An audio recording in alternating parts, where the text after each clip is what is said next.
Ang Misteryo sa Ulan ng Mga Bituin. Tagalog Trivia Script, Meteor Shower Edition. Alam mo ba na ngayong buwan ng Oktubre 2025, muling magpapakita ang isa sa pinakakaabangang tanawin sa kalangitan, ang Orionids Meteor Shower.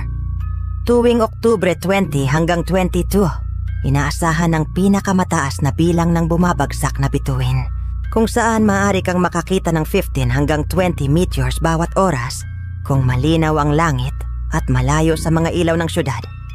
Ang mga bituing ito ay hindi totoong bituin, kundi mga debris mula sa Halley's Comet, isang kometang dumadaan lamang sa ating kalangitan tuwing 76 years.